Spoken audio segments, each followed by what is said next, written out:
भगवान श्री कृष्ण के परम भक्त, महाकवि, महान संगीतकार संत सूरदास जी का जन्म वैशाख माह के शुक्ल पक्ष की पंचमी तिथि को हुआ था। सनातन धर्म में इस दिन को सूरदास जयंती के पर्व के रूप में मनाया जाता है।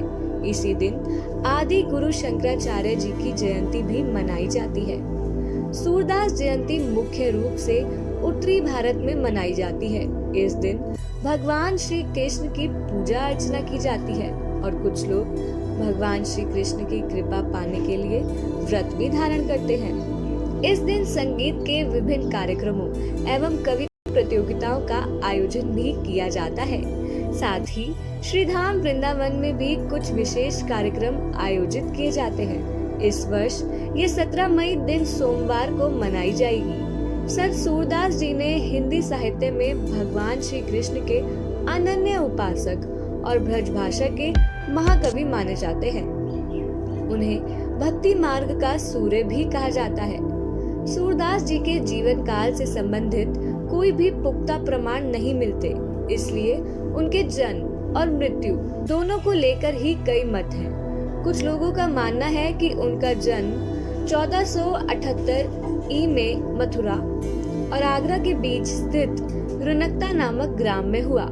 वहीं कुछ विद्वानों का मत है कि सूरदास जी का जन्म दिल्ली के पास स्थित सीही नामक गांव में एक निर्धन सारस्वत ब्राह्मण परिवार में हुआ था। सूरदास जी जन्म से ही नेत्रहीन थे। उनके पिता रामदास जी भी एक गायक थे।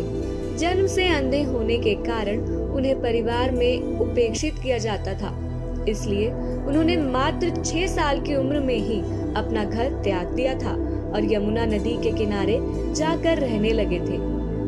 सूरदास जी को शगुन बताने की कला भी वरदान के रूप में प्राप्त हुई थी, जिसकी वजह से वे बहुत ही प्रसिद्ध भी हो गए थे। कुछ समय पश्चात वे आगरा के पास गऊ घाट पर जाकर रहने लगे, जहां उनकी भेंट महान संत श्री वल्लभाचार्य जी से हुई, जिसके बाद उन्होंने उनसे दीक्षा ग्रहण की। माना जाता है कि वह अपने गुरु वल्लभाचार्य जी से केवल 10 दिन ही छोटे थे। गुरु वल्लभाचार्य जी ने सूरदास जी को भगवान श्री कृष्ण के जीवन, उनके जन्म, उनके बाल्यकाल की लीलाएं, राधा कृष्ण का प्रेम आदि के बारे में ज्ञान दिया था।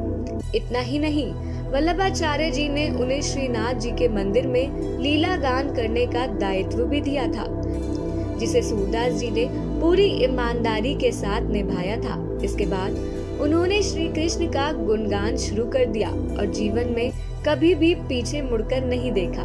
इससे पहले वे केवल दैन्य भाव से विनय के पद रचा करते थे। उनके पदों की संख्या सहस्त्राधिक कही जाती है, जिनका संग्रहित रूप सूर सागर के नाम से प्रसिद्ध है। सूरदास जी द्वारा लिखित 5 ग्रंथ बताए जाते हैं, लेकिन नागरी प्रचारणी सभा द्वारा प्रकाशित हस्तलिखित पुस्तकों का विवरण तालिका में सूरदास के 16 ग्रंथों का उल्लेख किया गया है। वल्लभाचार्य के पुत्र श्री विठल नाथ जी ने सूरदास जी को 8 कवियों के समुच्चय अष्टछाप में स्थान दिया था और वह उसके सर्वोत्कृष्ट कवि सिद्ध हुए। आइए अब जानते हैं सूरदास जी के जीवन से जुड़ी कुछ कथाएं। कहा जाता है कि एक बार श्री कृष्ण भक्ति में डूबे सूरदास नेत्रहीन होने के कारण कुएं में जा गिरे, लेकिन कृष्ण भक्ति में लीन सूरदास घबराए नहीं। माना जाता है कि भगवान श्री कृष्ण ने ही अपनी कृपा से उन्हें बचाया और उन्हें अंतर मन में ही दर्शन दिए। इसके बाद भगवान श्री कृष्ण ने प्रसन्न होकर सूरदास जी को आंखों की रोशनी लौटाने का वरदान भी दिया, लेकिन सूरदास जी ने ये कहते हुए मना कर दिया कि वो श्री कृष्ण के अलावा किसी को नहीं देखना चाहते। एक अन्य कथा अनुसार एक बार गोकुलनाथ, जो वल्लभाचार्य जी के वंशज थे, उन्होंने प्रभु का श्रृंगार कर सूरदास जी की भक्ति की परीक्षा लेने की सोची। उन्होंने प्रभु का पुष्पों से श्रृंगार किया। उस दिन उन्होंने प्रभु की प्रतिमा को वस्त्र धारण नहीं कराए और सूरदास जी से श्रृंगार का पद गाने के लिए कहा।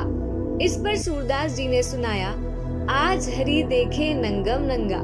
सूरदास जी ने भक्ति के मार्ग को ही सर्वोपरि माना। जीवन के अंतिम क्षण तक उन्होंने ब्रज में ही समय व्यतीत किया। उनके निधन काल का कोई सटीक प्रमाण तो नहीं है, लेकिन करीब 100 वर्ष से अधिक की उम्र तक वह जीवित रहे। उनकी मृत्यु पारसोली ग्राम में दिवंगत हुई थी।